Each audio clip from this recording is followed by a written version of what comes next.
A very happy new year.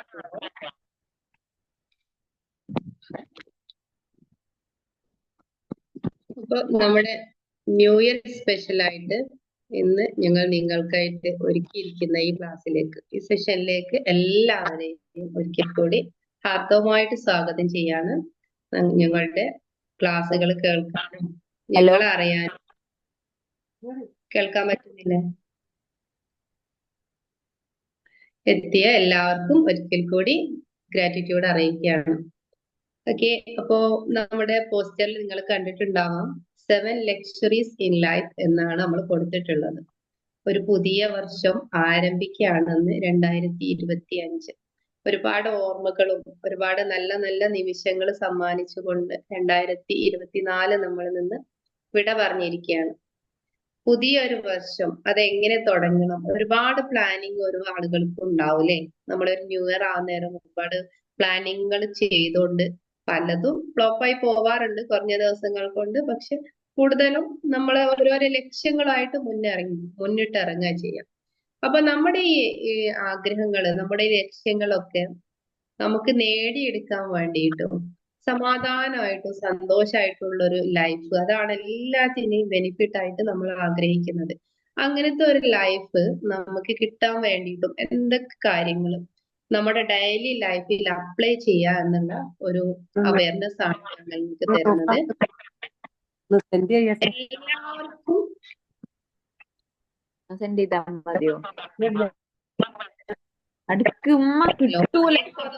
ചെയ്യണേ. കയ്യൊന്നിച്ചാ പോരെ.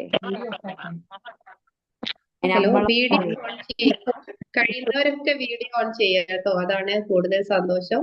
മൈക്ക് ഓഫ് ചെയ്യാം. അറിയാത്ത ഒരു മൈക്കിന്റെ ബട്ടൺ ഉണ്ട്.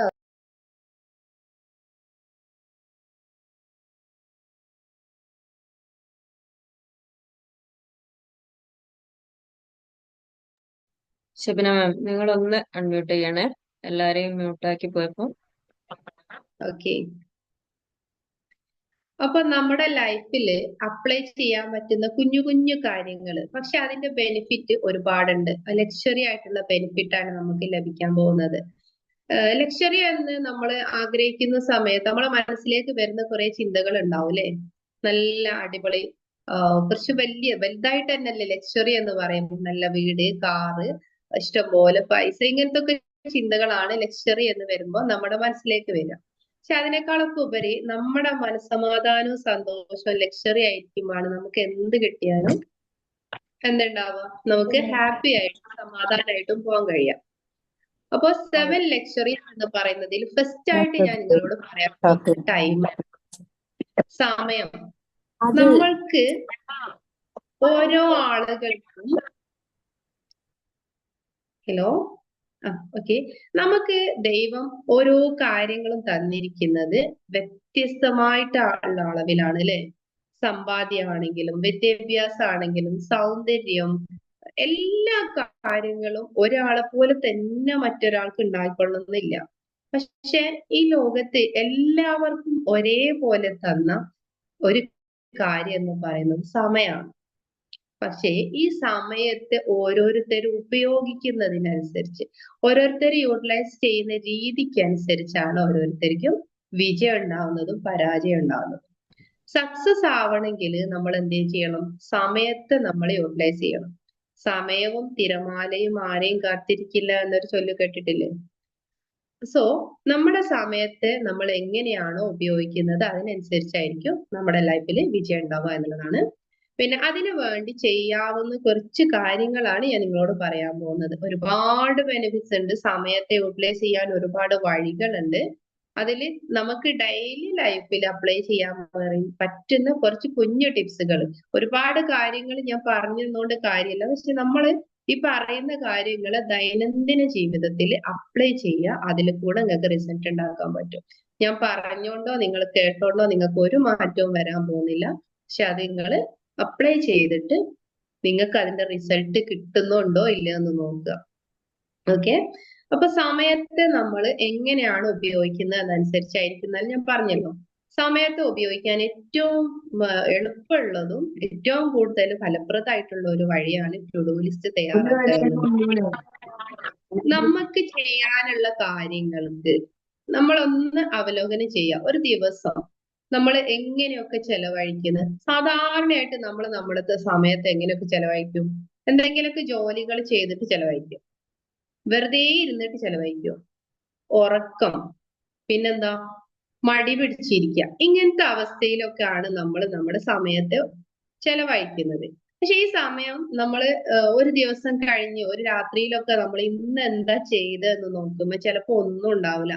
1-2 മണിക്കൂർ നമ്മൾ വർക്ക് ചെയ്തിട്ടുണ്ടാവും. ബാക്കി സമയമൊക്കെ ഫുള്ള് റീൽസ് കണ്ടിട്ടോ വാട്സപ്പിൽ ചാറ്റ് ചെയ്തിട്ടോ അല്ലാതെ വെറുതെ ഇരുന്നിട്ടോ നമ്മളെ സമയത്ത് കൊന്നു കളയാ ചെയ്തിട്ടുണ്ടാവാം. അപ്പൊ നമുക്ക് ചെയ്യാനുള്ള കാര്യങ്ങള് ഒന്ന് എഴുതി വെക്കാം. എന്നിട്ട് അതിൽ പ്രയോറിറ്റി കൊടുക്കേണ്ട കാര്യങ്ങൾ ഏറ്റവും ആദ്യം ചെയ്ത് തീർക്കേണ്ടത്, പിന്നെ ചെയ്യേണ്ടത്, അങ്ങനെ ഒരു ലിസ്റ്റ് ഉണ്ടാക്കുക. ഒരാഴ്ചത്തേക്കുള്ള ഒരു ലിസ്റ്റ് നിങ്ങൾക്ക് ഉണ്ടാക്കാം. എന്നിട്ട് അതിനെ ഡിവൈഡ് ചെയ്തിട്ട് ഓരോ ദിവസം കൊണ്ട് ചെയ്ത് തീർക്കാൻ പറ്റുന്നത് നോക്കുക.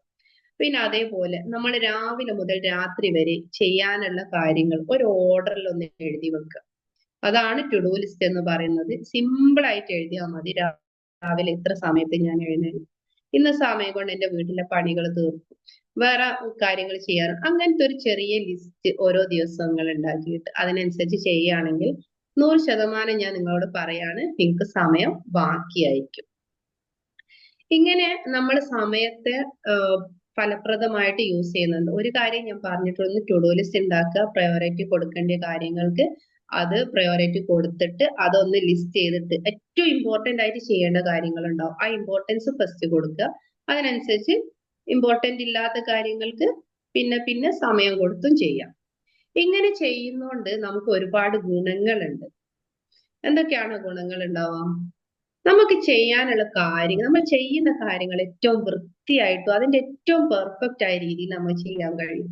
ശരിയല്ലേ? നമ്മൾക്ക് ഒരു ഫുഡ് ഉണ്ടാക്കുന്ന സമയത്ത് ഒന്ന് സ്പീഡിൽ ഉണ്ടാക്കുന്നതും എന്നാൽ അതിന് വേണ്ട സമയം ഉണ്ടായിക്കൊണ്ടിരിക്കുന്ന സമയത്ത് നമ്മൾ അതിന് പ്രിപ്പയർ ആയിട്ട് ഉണ്ടാക്കുന്നതും തമ്മിൽ വ്യത്യാസം ഉണ്ടാവില്ലേ? അതാണ് ഈ ടൈം മാനേജ് ചെയ്യുന്നതിന്റെ ഒരു ഗുണം എന്ന് പറയുന്നത്. പിന്നെ അടുത്തതായിട്ട് നമ്മൾ പറഞ്ഞത് ഹെൽത്ത് ആണ്. ഏറ്റവും നമുക്ക് ഇമ്പോർട്ടന്റ് ആയിട്ടുള്ള ഒരു കാര്യമാണല്ലേ health. Health is the greatest wealth. ഏറ്റവും പ്രധാനമുള്ള ഒരു കാര്യം വെൽത്ത് ആണ്. ആരോഗ്യം ഉണ്ടായിട്ട് വേറെ എന്തുണ്ടായാലും നമുക്ക് കാര്യമുള്ളൂ. നമ്മുടെ ആരോഗ്യം നഷ്ടപ്പെട്ട ശേഷം അത് വീണ്ടെടുക്കുന്നതിനേക്കാൾ നല്ലത് എന്താണ്? ആരോഗ്യത്തെ മെയിൻറ്റെയിൻ ചെയ്ത് കീപ്പ് ചെയ്ത് കൊണ്ടുപോവുക, ഹെൽത്തി ആയിട്ട് ജീവിക്കുക എന്നുള്ളതാണ് ഏറ്റവും പ്രധാനപ്പെട്ട കാര്യം. ഈ ഹെൽത്ത് മെയിൻറ്റെയിൻ ചെയ്യാൻ എന്തെല്ലാം വഴികളുണ്ട്? എങ്ങനെയൊക്കെയാണ് നമ്മുടെ ആരോഗ്യം നഷ്ടപ്പെടുന്നത്? നമ്മൾ പറയും നമുക്ക് വീട്ടിൽ ഒരുപാട് ജോലികളുണ്ട്, അങ്ങനെ നമ്മൾ ചെയ്യുന്നുണ്ടെന്നൊക്കെ. പക്ഷെ അതുകൊണ്ടൊക്കെ നമ്മുടെ ശരീരത്തിന് ആവശ്യമായിട്ടുള്ള ഒരു എക്സസൈസോ ബെനിഫിറ്റ്സോ കിട്ടുന്നുണ്ടോ? ഇന്നത്തെ നമ്മൾ ജീവിക്കുന്ന സമൂഹത്തിൽ, നമ്മുടെ കേരളത്തിലൊക്കെ ജീവിക്കുന്ന സിറ്റുവേഷനിലായാലും നമ്മൾ 90% വർക്കുകളും ചെയ്യുന്ന മെഷീൻസ് അല്ലേ? പഴയ കാലത്തൊക്കെ ആളുകള് അവര് ശാരീരികമായിട്ട് കുറച്ചുകൂടെ അധ്വാനം ഉണ്ടായിരുന്നു, നടക്കുന്നുണ്ടായിരുന്നു. അവർക്ക് ഒരുപാട് ഹെൽത്ത് ബെനിഫിറ്റ്സ് കിട്ടും. ഇന്നത്തെ നമ്മളെ ലൈഫില് നമുക്ക് ഈ കാര്യങ്ങളൊക്കെ കുറഞ്ഞു വരുന്നേരം നമ്മൾ അമിതമായിട്ടുള്ള ഫുഡ് കഴിക്കുകയും പിന്നെ അലസമായിട്ടുള്ള ഒരു ജീവിതം നയിക്കും. അങ്ങനത്തെ ഒരു ചുറ്റുപാടിലാണ് നമ്മൾ ജീവിക്കുന്നത്. ആ ജീവിത ശൈലി കാരണമാണ് നമ്മളെ ഇന്നത്തെ 80%-ലധികം രോഗങ്ങളും വരുന്നത്. അപ്പം ഹെൽത്തി ആയിട്ടൊരു ലൈഫ് സ്റ്റൈൽ കീപ്പ് ചെയ്യാൻ വേണ്ടിയിട്ട് നമ്മൾ മെയിൻ ആയിട്ട് ശ്രദ്ധിക്കേണ്ടത് നമ്മളെ ഫുഡ് തന്നെയാണ്. ഫുഡ് എന്ന് പറയുമ്പോൾ എല്ലാരും പറയും, ഫുഡിന്റെ കാര്യം പറയുമ്പോഴേക്കും ഇതൊക്കെ നമുക്ക് കഴിക്കാൻ പറ്റും. ഏത് ഇഷ്ടപ്പെട്ട ഫുഡ് ഉണ്ടെങ്കിലും അതെല്ലാം കഴിക്കണം. പക്ഷെ എങ്ങനെയാ നമ്മൾ കഴിക്കേണ്ടത്? കുറഞ്ഞ അളവിലേ കഴിക്കാൻ പാടുള്ളൂ. അമിതമായിട്ട് എന്ത് നിങ്ങൾ കഴിക്കുന്നുണ്ടോ അതൊക്കെ നമുക്ക് കേടാണ്. നമ്മുടെ വയറിന്റെ 1/3 ഭാഗം ഭക്ഷണവും 1 ഭാഗം വെള്ളവും 1 ഭാഗം ഫ്രീ ആയിട്ട് ഇരിക്കണം. ഇങ്ങനെയുള്ള ആളുകൾക്ക് രോഗങ്ങൾ ഉണ്ടാവില്ലെന്ന്. വയറാണ് നമ്മളെ കൂടുതലും രോഗിയാക്കി മാറ്റുന്നത്. അപ്പൊ ഈ ഹെൽത്ത് നമ്മൾ കീപ്പ് ചെയ്യാൻ വേണ്ടിയിട്ട് ചെയ്യേണ്ടത് ഹെൽത്തി ഫുഡ് നമ്മൾ ശീലാക്കാം.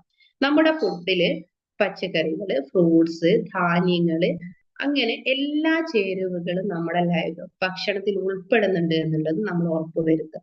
പിന്നെ അമിതമായിട്ടുള്ള ഭക്ഷണ രീതി ഒഴിവാക്കുകയും ചെയ്യാം. കൂടുതൽ വെള്ളം കുടിക്കുക. വെള്ളം നിങ്ങൾ എത്ര കുടിച്ചാലും ഒരു കുഴപ്പമില്ല.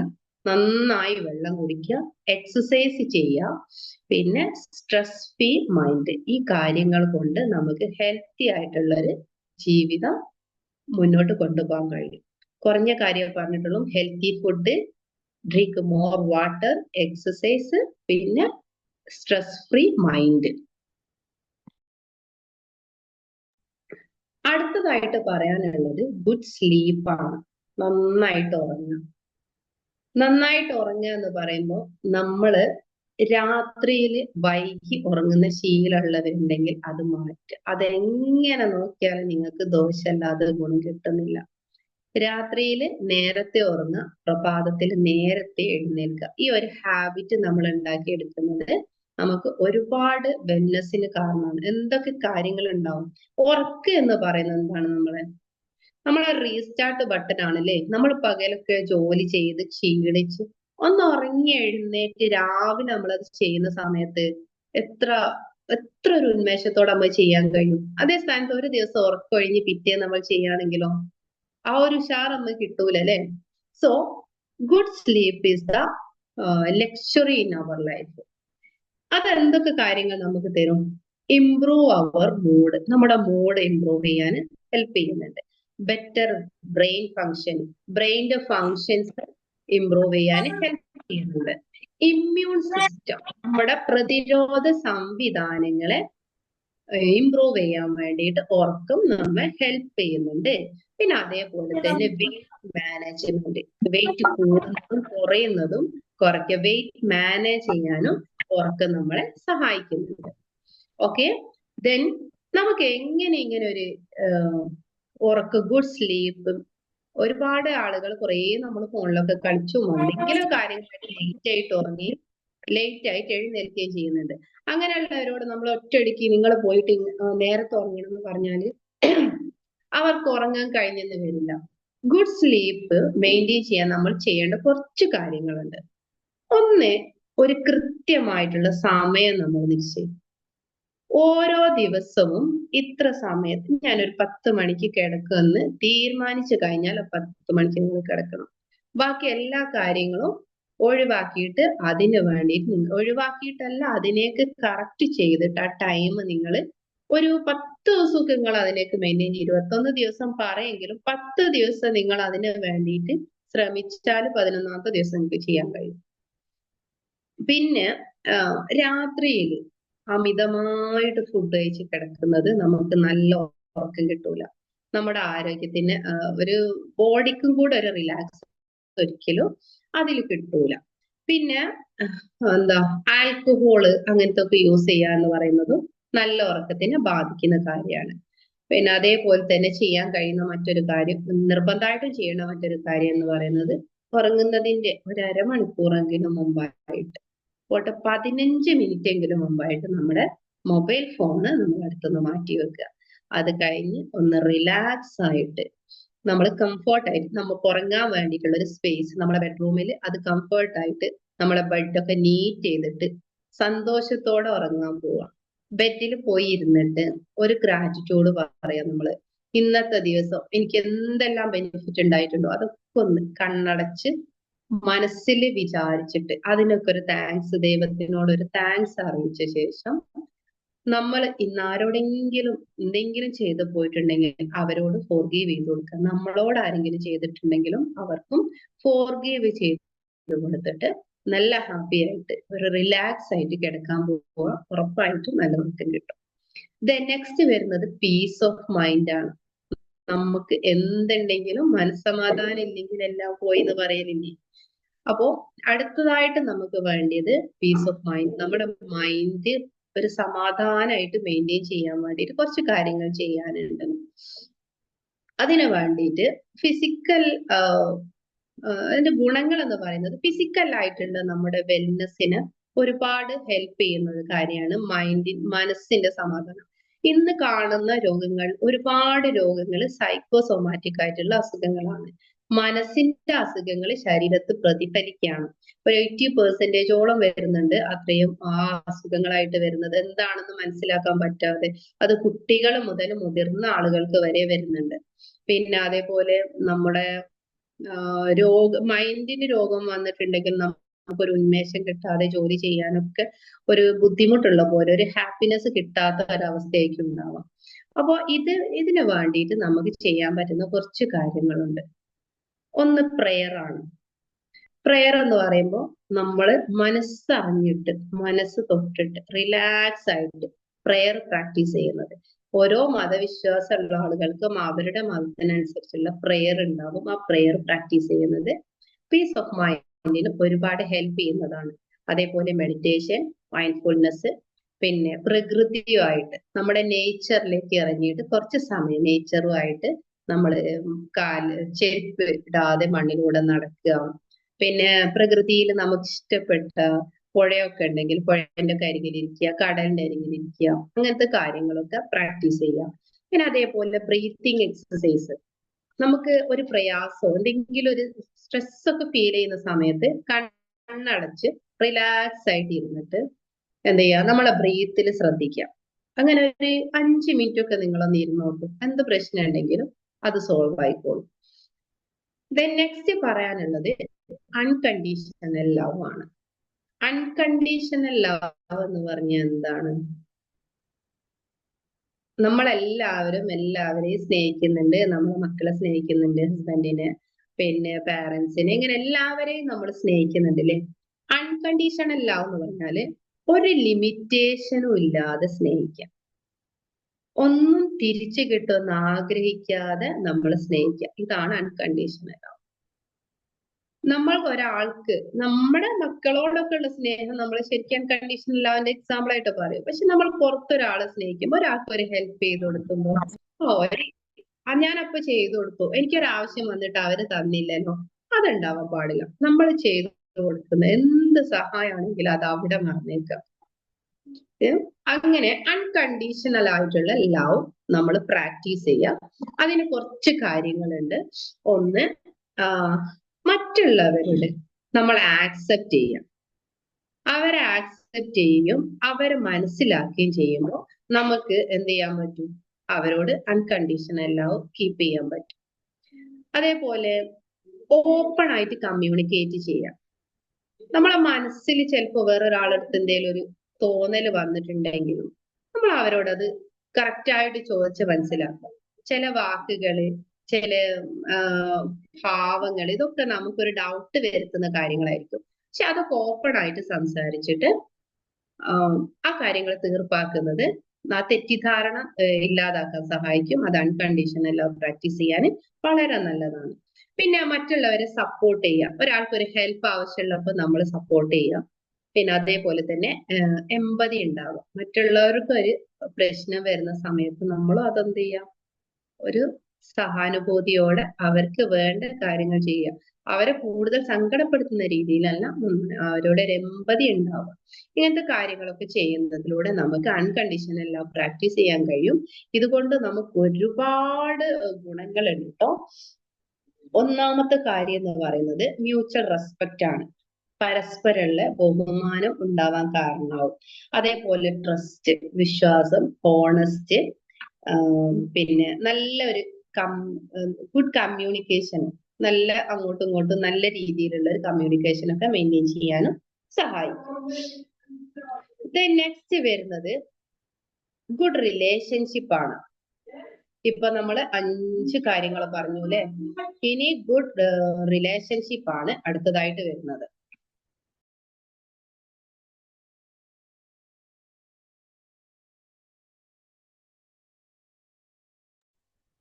ഗുഡ് റിലേഷൻഷിപ്പ് മെയിൻറ്റെയിൻ ചെയ്യാന്ന് പറയുന്നത് നമ്മളെ സമൂഹത്തിൽ ജീവിക്കുന്ന സമയത്ത് നമുക്ക് ഒരുപാട് ആവശ്യമുള്ള ഒരു കാര്യമാണ് അല്ലെ. നമ്മളെ ആരൊക്കെ ആയിട്ട് നല്ല ബന്ധങ്ങൾ ഉണ്ടാവണം, നമ്മളെ വീട്ടിൽ തന്നെ ഉണ്ടാവണം, നമ്മുടെ മക്കളുമായിട്ട് നല്ല റിലേഷൻഷിപ്പ് കീപ്പ് ചെയ്യാൻ കഴിയണം, പിന്നെ പാരന്റ്സുമായിട്ട് ഉണ്ടാവണം, ഹസ്ബൻഡ് ആൻഡ് വൈഫ് ഉണ്ടാവണം, നൈബേഴ്സ് ആയിട്ട് ഉണ്ടാവണം, സോഷ്യലായിട്ട് നമ്മൾ ജീവിക്കുന്ന സമയത്ത് നമ്മുടെ സമൂഹത്തിലുള്ള ആളുകളുമായിട്ട് ഒരു ഗുഡ് റിലേഷൻഷിപ്പ് നമ്മൾ കീപ്പ് ചെയ്യാൻ വേണ്ടി ശ്രമിക്കണം. ഇത് നമുക്ക് ഒരുപാട് ബെനിഫിറ്റ്സ് നൽകുന്നുണ്ട് കേട്ടോ.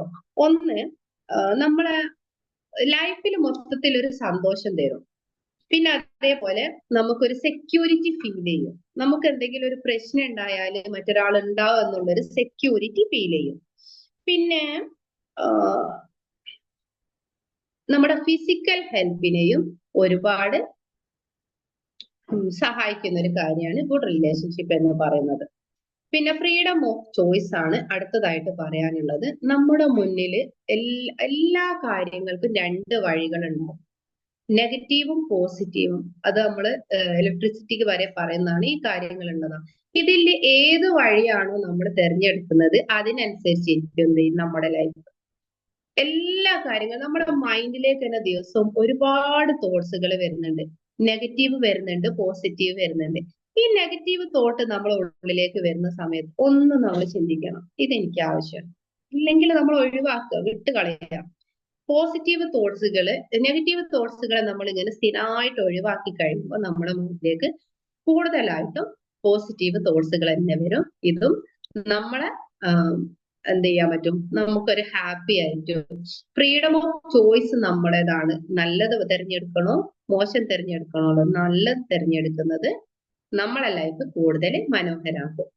അപ്പം 7 കാര്യങ്ങൾ നിങ്ങളെടുത്ത് ചെയ്യാൻ പറഞ്ഞതും കുറഞ്ഞ ടിപ്സുകളാണ്. ഫസ്റ്റ് ടൈമാണ്. ടൈം നമ്മൾ എങ്ങനെ യൂട്ടിലൈസ് ചെയ്യുന്നു എന്ന് നോക്കുക. അതിന് വേണ്ടിയിട്ട് പിന്നെ ടു ഡു ലിസ്റ്റ് തയ്യാറാക്കുക. പ്രയോറിറ്റി ചെയ്യേണ്ട കാര്യങ്ങൾക്ക് അതിൽ ഇമ്പോർട്ടൻസ് കൊടുക്കുക. അടുത്തത് ഹെൽത്ത് ആണ് ഞാൻ പറഞ്ഞത്. ഹെൽത്ത് നമ്മൾ ഗുഡ് ഫുഡിൽ നമ്മൾ ശ്രദ്ധിക്കുക. ഹെൽത്തി ഫുഡ് കഴിക്കുക, ധാരാളം വെള്ളം കുടിക്കുക, എക്സസൈസ് ചെയ്യുക. നെക്സ്റ്റ് ഗുഡ് സ്ലീപ്പാണ്. ഉറങ്ങാൻ വേണ്ടി ഒരു സമയം തിരഞ്ഞെടുക്കുക, ആവശ്യത്തിന് ഉറങ്ങി എന്ന് ഉറപ്പുവരുത്തുക. പിന്നെ ഉറങ്ങുന്ന സമയത്ത് എന്താണ് ഒരു ഫ്രീ ആയിട്ടുള്ള അറ്റ്മോസ്ഫിയർ നമ്മൾ തിരഞ്ഞെടുക്കുക. പിന്നെ ഉറങ്ങുന്നതിന് മുമ്പ് മൊബൈൽ ഫോൺ പോലുള്ള ഇലക്ട്രോണിക്സ് സാധനങ്ങൾ നമ്മൾ ഒരു അരമണിക്കൂർ മുമ്പ് ഏറ്റവും ബെസ്റ്റ് ആണ്. 15 മിനിറ്റ് മുമ്പെങ്കിലും നമ്മൾ ഒഴിവാക്കിയിട്ട് ഉറങ്ങാൻ വേണ്ടി ഒരുങ്ങി പോയിട്ട് ഉറങ്ങാം. ദെൻ നെക്സ്റ്റ് അൺകണ്ടീഷണൽ ലവ് ആണ്. ഇത് നമ്മൾ പ്രാക്ടീസ് ചെയ്യുക. തിരിച്ചു കിട്ടാൻ വേണ്ടിയിട്ട് ഒന്നും ചെയ്യാതിരിക്കുക. അതാണ് ഏറ്റവും മെയിൻ ആയിട്ട് ചെയ്യാനുള്ളത്. പിന്നെ ഗുഡ് റിലേഷൻഷിപ്പ് ആണ്. ഗുഡ് റിലേഷൻഷിപ്പിൽ നമ്മൾ ചെയ്യേണ്ടത് പിന്നെ നല്ല ബന്ധങ്ങൾ നമ്മളെപ്പോഴും കീപ്പ് ചെയ്യുക. Next freedom of choice. നമുക്ക് നല്ലതും ചീത്തയും തിരഞ്ഞെടുക്കാനുള്ള ഫ്രീഡം ഉണ്ട്. പക്ഷെ അതിൽ നമ്മൾ എന്ത് ചെയ്യണം, നല്ലത് തിരഞ്ഞെടുക്കുക. അത് നമുക്ക് മനസ്സമാധാനവും സന്തോഷവും ഉണ്ടാക്കിയെടുക്കുന്ന ഒരു കാര്യമാണ്.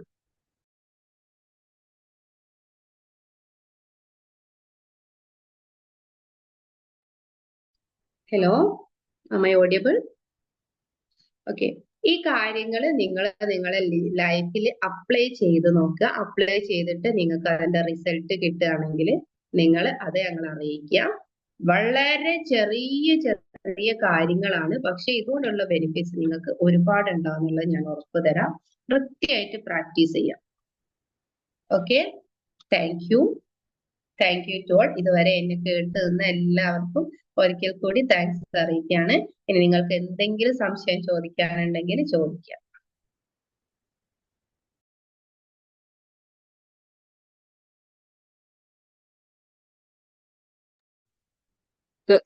എന്തെങ്കിലും സംശയങ്ങൾ ഉണ്ടെങ്കിൽ ഇപ്പൊ തന്നെ ക്ലിയർ ചെയ്യാട്ടോ. നമുക്ക് എന്തായാലും നമ്മൾ എല്ലാ വിഷയത്തിനെ കുറിച്ചും ഒരു ചെറിയ വിവരണമാണ് തന്നിട്ടുള്ളത്. അപ്പൊ നിങ്ങൾക്ക് എന്ത് സംശയം ഉണ്ടെങ്കിലും ചോദിക്കാവുന്നതാണ്. പിന്നെ നമ്മുടെ ലൈഫിൽ നമ്മളിത് കേൾക്കുന്ന സമയത്ത് നമ്മൾ വിചാരിക്കും എളുപ്പമാണ്, അല്ലെങ്കിൽ നമ്മൾ അപ്ലൈ ചെയ്യുന്ന സമയത്ത് വിചാരിക്കും ഭയങ്കര ടഫാണ്.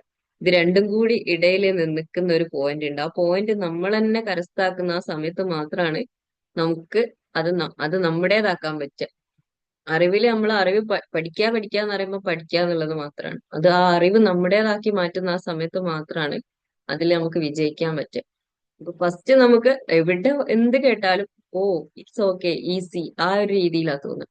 പക്ഷെ അത് അപ്ലൈ ചെയ്ത് തുടങ്ങുമ്പോൾ ഇത് ഭയങ്കര ബോറാണല്ലോ എന്ന് തോന്നും. പക്ഷെ ഇതിന്റെ രണ്ടിന്റെ ഇടയിലുണ്ട് ഇത് നമ്മുടേതാവുന്ന ഒരു നിമിഷം. അതിലേക്കാണ് നമ്മൾ നടന്നെടുക്കേണ്ടത്. അതിന് നിങ്ങളെല്ലാവരും പ്രയത്നിക്കണം. എന്തെങ്കിലും സംശയം ഉണ്ടെങ്കിൽ ഇപ്പൊ തീർക്കുക. എന്നാൽ മാത്രമാണ് നമുക്കത് കറക്റ്റ് ആയിട്ട് അപ്ലൈ ചെയ്യാൻ പറ്റുക.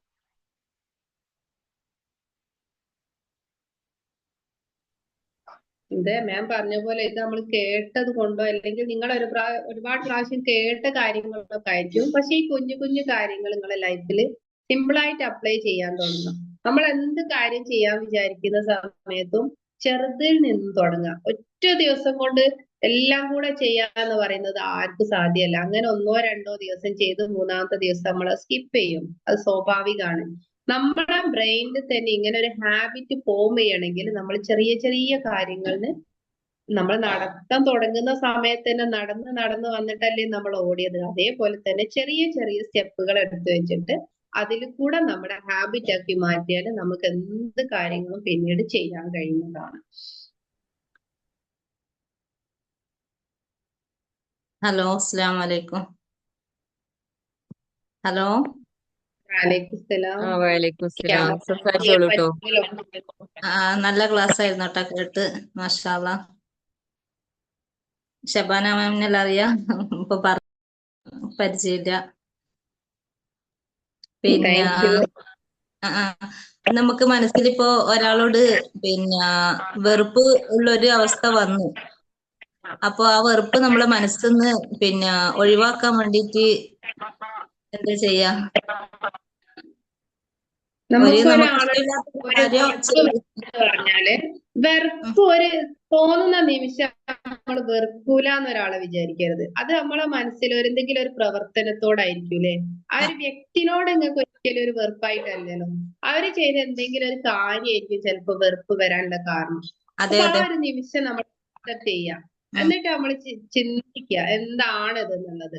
അപ്പൊ എനിക്ക് ഈ ഒരു പ്രശ്നമാണെങ്കിൽ അത് അവർക്ക് ആ ഒരു നിമിഷം തോന്നിപ്പോയതായിരിക്കാം.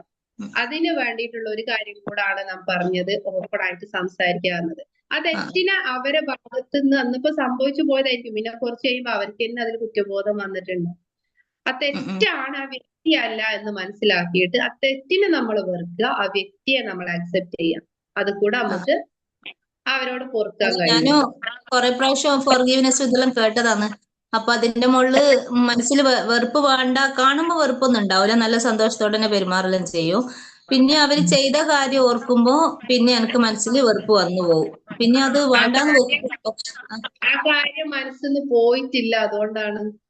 അതെ അതെ. ഫോർഗീവ് കൊടുക്കുക എന്ന് പറയുന്നതിന് ഒരു ബെനിഫിറ്റ്സ് ഇല്ലേ? അത് നമുക്ക് വേണ്ടിയിട്ടാട്ടോ ഫോർഗീവ് ചെയ്യുന്നത്. മറ്റുള്ളവർക്കല്ല അതിന്റെ ബെനിഫിറ്റ് ഉള്ളത്. നമ്മളടുത്ത് ഒരു പൊട്ടാറ്റോന്റെ ഒരു കഥയുണ്ട്. ഒരു ദിവസം ഒരു ടീച്ചർ കുട്ടികളുടെ അടുത്ത് പറയും, നിങ്ങൾ നാളെ വരുന്ന സമയത്ത് ഒരു പൊട്ടാറ്റോ കൊണ്ടുവരണം. ഇപ്പൊ എല്ലാ കുട്ടികളും പിറ്റേന്നും ടീച്ചർ പറയും അന്നും കൊണ്ടുവന്ന്. ആ 2 പൊട്ടാറ്റോ അവരെടുത്ത് ചുമക്കാൻ പറയുന്നുണ്ട്. അങ്ങനെ ടീച്ചർ ഇത് തുടർച്ചയായിട്ട് ദിവസങ്ങളോളം പറഞ്ഞു. അപ്പൊ ലാസ്റ്റ് ആയപ്പോ കുട്ടികൾ പറഞ്ഞു ഇത് ഞങ്ങൾക്ക് പറ്റുന്നില്ലാന്ന്. ആ സമയത്താ പറഞ്ഞത് ഇത് മറ്റുള്ളവരുടെ പ്രശ്നങ്ങള്, മറ്റുള്ളവരുമായിട്ടുള്ള വെറുപ്പ്, ഇതെല്ലാം നിങ്ങൾ ഇങ്ങനെ ഭാണ്ഡത്തിലാക്കി നിങ്ങൾ ചുമന്നുകൊണ്ടിരിക്കുന്ന ഒരു അവസ്ഥയല്ലേ. ഇതാണ് നമുക്കൊക്കെ ഓരോരുത്തർക്കും പറ്റുന്നത്. അത് അപ്പൊ തന്നെ നമ്മൾ ഒഴിവാക്കാൻ വേണ്ടത്. എന്നിട്ടും നിങ്ങൾക്ക് പറ്റുന്നില്ലെങ്കിൽ നിങ്ങൾ ആ വ്യക്തിയോട് തുറന്ന് സംസാരിക്കാൻ പറ്റുമെങ്കിൽ ചെയ്യാം. ഇല്ലെങ്കിൽ ഒരു പേപ്പർ എടുത്തിട്ട് അവരെടുത്ത് സംസാരിക്കുന്ന അതേ രീതിയിൽ എല്ലാ കാര്യങ്ങളും എഴുതുക. നിങ്ങൾക്ക് തോന്നുന്ന വെറുപ്പ് വന്ന അവസ്ഥയെ അവര് ചെയ്തു പോയത് ആ മുഴുവനായിട്ട് എഴുതി കഴിഞ്ഞ ശേഷം നിങ്ങളത് കത്തിച്ച് കളയോ കീറിക്കളയോ ചെയ്യാം. അതൊന്ന് ട്രൈ ചെയ്ത് നോക്കി. ഒരു ദിവസം ചെയ്തിട്ട് ശരിയായില്ലെങ്കിൽ 2, 3, 4 ദിവസം ചെയ്ത് നോക്കി, പിന്നെ അത് ശരിയാവും. പിന്നെ നിങ്ങൾ ആ വ്യക്തിയോട് നന്നായിട്ട് സംസാരിക്കുന്നത്, അവരോട് ദേഷ്യമൊന്നും ഇല്ലാതെ സംസാരിക്കുന്നതും ഒക്കെ ഒന്ന് എന്ത് ചെയ്യാം, ഒന്ന് വിഷയം കണ്ണടച്ചിരുന്നിട്ട് അവരെ കാണുന്നുണ്ട് ആ സമയത്ത് നല്ല രീതിയിൽ സംസാരിക്കുന്നത്. ആ വെറുപ്പ് ഉണ്ടാവുന്നതിന്റെ മുമ്പുള്ള ഒരു അവസ്ഥയല്ലേ, ആ അവസ്ഥ ചിന്തിച്ച് കുറച്ച് സമയം ഇരിക്കുക. അതിലൂടെ ശരിയാവും. ഓക്കെ ഓക്കെ, ശരി, താങ്ക് യു. ഇൻഷാ അല്ലാ അതേപോലെ ചെയ്യാം. Okay, welcome.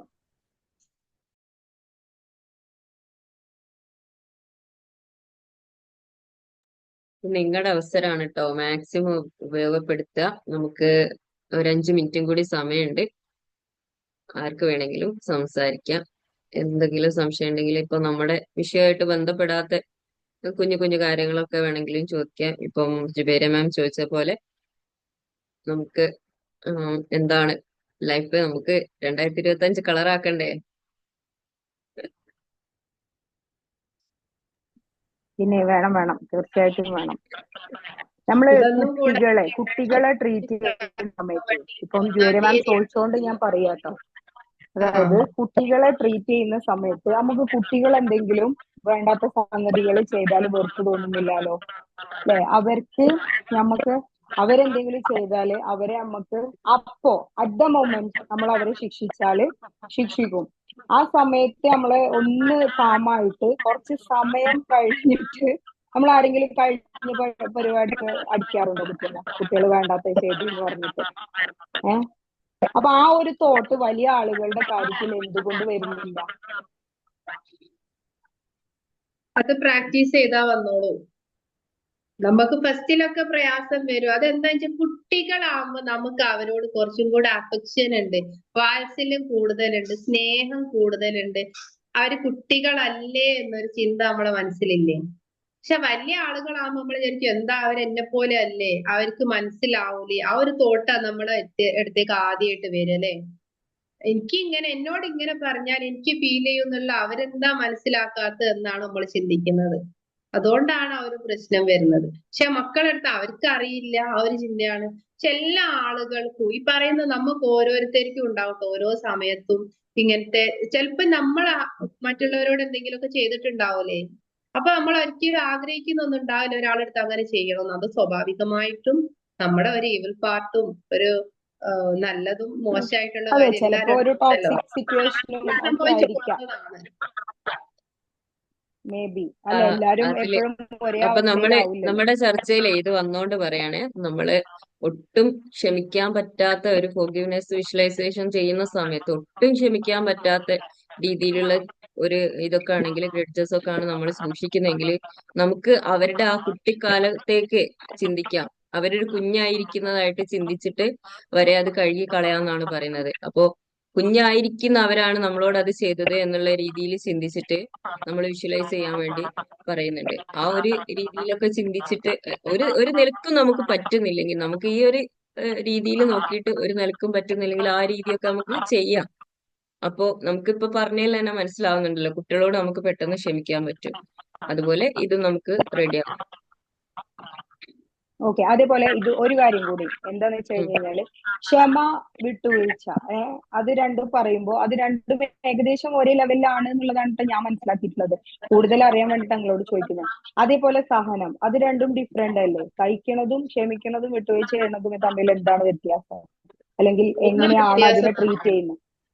സഹനവും ക്ഷമയും സഹിക്കുക എന്ന് പറയുന്നത് നമുക്കൊരു നിവൃത്തി ഇല്ലാഞ്ഞിട്ടാണല്ലേ നമ്മൾ സഹിക്കുന്നത്, വേറെ ഓപ്ഷൻ ഇല്ല. വിട്ടുവീഴ്ച ചെയ്യാന്ന് പറയുന്നത് കുറച്ചും കൂടി ഒരു ഹയറാണ്. അവരടുത്ത് പറ്റിപ്പോയതാണ്, അവർക്ക് നമ്മള് പുറത്തു കൊടുക്കുക എന്ന രീതിയിലാണ് നമ്മൾ വിട്ടുവീഴ്ച ചെയ്യുന്നത്. പക്ഷെ സഹിക്കുക എന്ന് പറയുന്നത് നമ്മൾ ചെയ്യല്ല ശരിക്കും, ആ ഒരു സിറ്റുവേഷൻ കൊണ്ട് നമുക്ക് വേറെ വഴിയൊന്നുമില്ല, സഹിക്കല്ലേ. അതല്ലേ വരുന്നത്. വേറെ എന്താ ഒന്നും കൂടെ അതാണ് പറയുന്നത്. അതാണ് ആളുകളെ വേറെ ടോക്സിക് ആക്കുന്നത്. അതാണ് ഇന്ന് അധികം ആളുകളും കടന്നു പോകുന്ന സിറ്റുവേഷൻ ആ സഹനമാണ്, ക്ഷമയല്ല. അപ്പൊ എങ്ങനെയാണ് നമ്മൾ ആ സിറ്റുവേഷൻ ഹാൻഡിൽ ചെയ്യേണ്ടതെന്നാ ചോദിക്കുന്നത്.